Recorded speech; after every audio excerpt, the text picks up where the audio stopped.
आज हम लोग बात करने वाले हैं कैश फ्लो स्टेटमेंट के एक बहुत ही अच्छे क्वेश्चन के बारे में जो कि क्वेश्चन नंबर 19। ठीक है। और काफी चांसेस होते हैं कि इस तरह के क्वेश्चन मतलब कि 3 या 4 नंबर के क्वेश्चन में इस तरह क्वेश्चन पूछ सकता है। ठीक है, चलिए शुरू करते हैं। Cash flow from operating activity, शुरुआत में बोला calculate cash flow from operating operating activity हम लोग कैलकुलेट करना है, पूरी कैश फ्लो कैलकुलेट करने के लिए नहीं बोल रहा। ठीक है, शुरू कर रहे हैं। Net profit difference between closing and opening balance surplus, that is balance in statement of profit and loss। ठीक है, 8 लाख। हाँ, एक चीज बता दूं, फॉर ये क्वेश्चन थोड़ा सा देखने में बड़ा है, फॉर्मेट थोड़ा सा। आप जब मैं क्वेश्चन सॉल्व कराऊंगा आप अपनी बुक की रेफरेंस जरूर ले लीजिएगा। ठीक है, ये मैंने सिर्फ समझाने के लिए, एक बार क्वेश्चन रीड कर ले तो ज्यादा अच्छा रहे। Final dividend paid in the year, compensation for natural disaster. ठीक है, ये बहुत ही अलग पॉइंट है इसमें, इस बात का ध्यान रखिएगा। Depreciation, loss on sale of investment, gain, profit on sale of land, provision for tax, dividend receive, decrease in current assets and increase in current liabilities, decrease in current liabilities, increase in current assets. आपको पूरा question solve करके ही दे दिया ये। ठीक है, ये वाला तो आप लोगों को ज्यादा कुछ करना ही जरूरत नहीं पड़ी, बस उठाया चिपका बात खत्म। ठीक है, income tax refund, income tax paid भी दे दिया है आप लोगों को, और क्या चाहिए। ठीक है, चलिए आगे बढ़ रहे हैं। और क्वेश्चन बहुत ही आसान है, इस तरह क्वेश्चन 3-4 नंबर के आ सकते हैं। ठीक है, चलिए शुरू करते हैं। चलिए, फॉर्मेट बन चुका है हमारा, और प्लीज आप अपनी बुक से जरूर रेफरेंस जरूर लीजिएगा, क्योंकि मैंने भी बुक ही यूज करने वाला हूं मैं भी। ठीक है, चलिए शुरू करते हैं। बहुत ही आसान क्वेश्चन। सबसे पहला, इसके अंदर बोला है कि भाई सारा जो भी है, सारी चीजें आपके फुल टू क्वेश्चन है, ये पूरा ऑपरेटिंग का है, कोई भी चीज ने नहीं छोड़ी है। ठीक है, तो चलिए शुरुआत से कर लेते हैं। मैं सारा इसमें बोल रहा हूँ कि वर्किंग नोट में मैं नहीं बनाने वाला। ठीक है, net profit before tax and extra ordinary item मैं उसमें नहीं बना रहा हूँ, इसके अंदर ही बना रहा हूँ ताकि आपको ज्यादा क्लियर हो। ठीक है, चलिए लिखते हैं हम लोग यहाँ पे नेट प्रॉफिट। अब अपने पास नेट प्रॉफिट कितना आ रहा है, यहाँ पे ऊपर से दिया हुआ है 8 लाख रुपीज, लीजिए। ठीक है, नेक्स्ट। नेक्स्ट क्या बोलता है, अपने पास है final dividend paid. Dividend paid, dividend paid is 1,10,000 rupees. ठीक है, बोलता है compensation of natural disaster credit to penal statement. ठीक है, लेकिन इसको हम लोग माइनस करेंगे, ऐड नहीं करेंगे। अगर डेबिट होता तो हम लोग इसको ऐड कर लेते हैं। चलिए, फिर है अपना आपका loss on sale of investment. Loss on sale of investment ये नहीं आने वाला इसमें भाई। ठीक है, अपना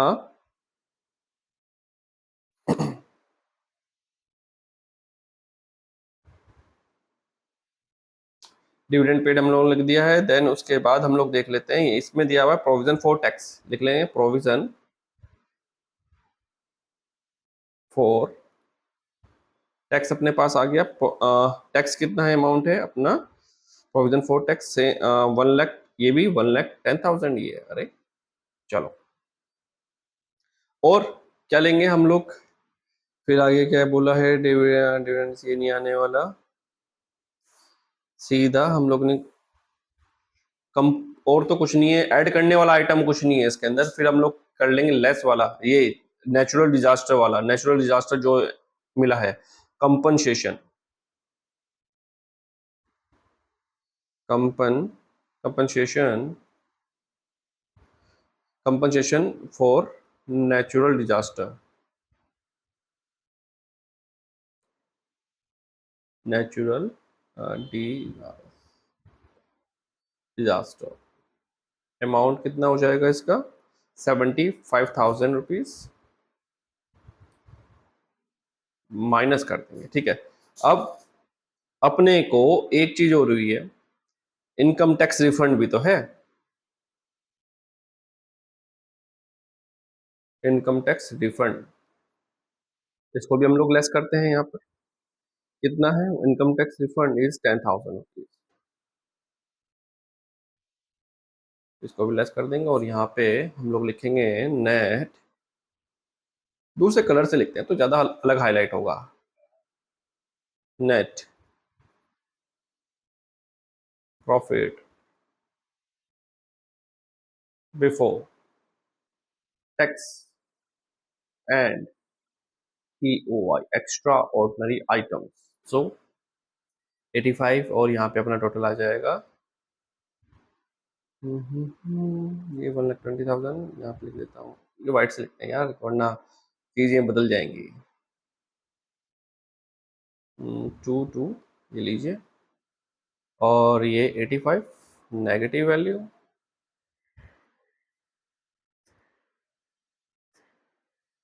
सो आपका टोटल आ गया 0.5 और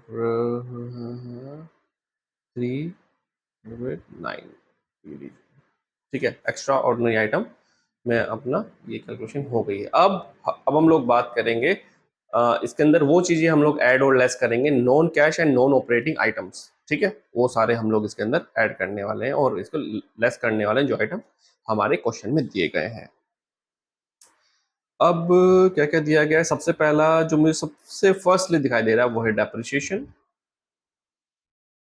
ऐसे करके लिखते हैं यार वरना कुछ जो कंफ्यूजन हो सकती है। ऐड डेप्रिसिएशन, डेप्रिसिएशन हमें कितना दिया हुआ है, डेप्रिसिएशन हमें दिया हुआ है भाई 1,50,000 रुपीज का, ठीक है। 1,50,000 डेप्रिसिएशन और देन उसके बाद हमें क्या दिख रहा है, और तो कुछ नहीं है अपने पास है लॉस। लॉस भी तो loss on sale, loss on sale of investment. ये सारे आइटम इसलिए आते हैं क्योंकि ये नॉन कैश में है और ये नॉन ऑपरेटिंग है। ये हम लोग ऑपरेटिंग का पार्ट नहीं है, हम लोग होते हैं लेकिन कभी कभार इस तरह खर्चे या फिर लॉसेज वगैरह हो जाते हैं। 30,000 और ठीक है अपना और कुछ है नहीं इसमें। 1,80,000 में एक्स्ट्रा कॉलम में रख लेता हूँ। लेस कर लेते हैं, लेस अब देख लेते हैं कौन कौन सी इनकम हमारे पास गेन, हाँ लॉस के नीचे गया हुआ gain, gain on sale of land. Land था हम लोगों ने बेच दिया 90,000 रुपये का, ओके। नेक्स्ट डिविडेंड रिसीव्ड,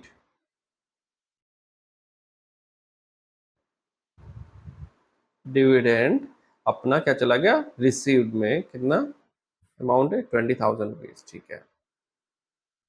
इसको नेगेटिव रखते हैं लीजिए, ठीक है। अपना 1,10,000 रुपीज, ठीक है। और कोई आइटम है ही नहीं अपने पास यहाँ पर और कुछ, ठीक है। तो हम लोग इसको लिखेंगे net profit before working capital changes, ठीक है। ये नेगेटिव है, इसको हम लोग ये ऐसे कर देंगे 70,000 हम लोग इसमें ऐड कर देंगे। आंसर आएगा 0, 0, एक और 0,5,1,0,0, ठीक है। अगली बात हम लोग करते हैं, बोलता है कि भैया ये चीज अपनी पूरी हो गई है, देन उसके बाद हम लोग क्या क्या आइटम हम लोग ऐड करेंगे, ऐड करेंगे हम लोग डिक्रीज, लिख लेता हूँ यार छोड़ो, decrease current assets and increase current liabilities less decrease current liabilities and increase current assets, ठीक है। ये था अपना सिंपल, और अपने को साफ साफ दिया गया है डिक्रीज इन करंट असेट, ठीक है। डिक्रीज करंट असेट, अगर करंट असेट्स अगर डिक्रीज हो रही है तो हम लोग क्या करेंगे, उनको ऐड कर लेंगे। कितना जा रहा है अपना 40,000, ठीक है। एंड फिर क्या बोलता है, इंक्रीज इन करंट लाइबिलिटीज,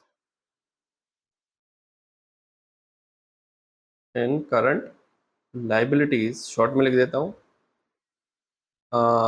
70,000, बस। फिर है ऐड वाले आइटम्स हैं, ऐड ये लेस वाले आइटम्स हैं, ठीक है। Decrease in current current liabilities, decrease current liabilities is अपना अमाउंट कितना बैठ रहा है भाई, अमाउंट तो बताइए, 10,000 रुपीज, ठीक है, 10,000 rupees and increase current assets 60,000।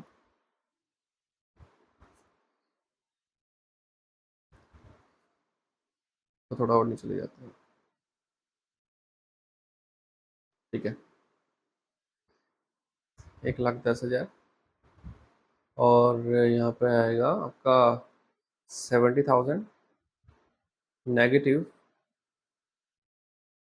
सो लिखेंगे हम लोग cash generated from operation,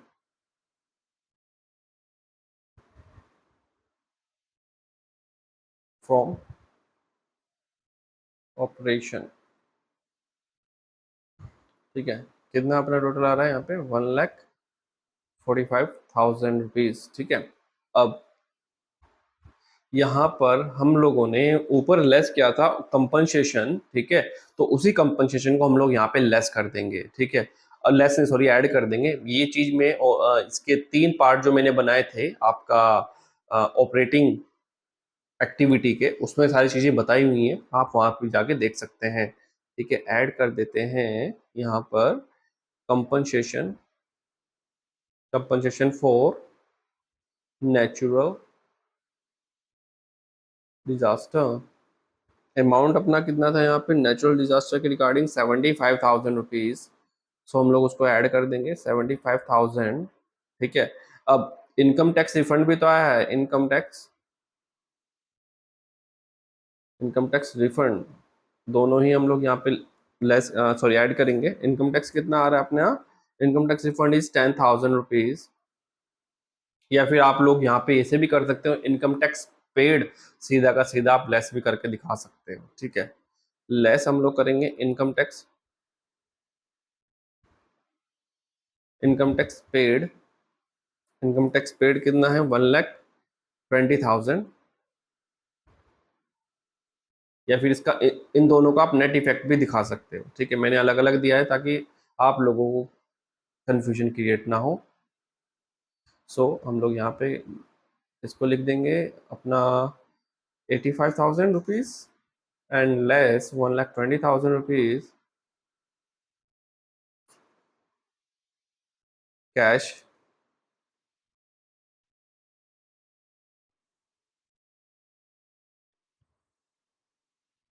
net नहीं है, तो cash flow from cash flow from operating activities. So total हमारा आएगा 0,0,0,0 ना 1,01, ठीक है। ना 10,10,000 is your answer. I hope आप सभी को ये चीज़ क्लियर हो गई होगी, और कोई कंफ्यूजन हो तो आप कमेंट करके पूछ सकते हैं।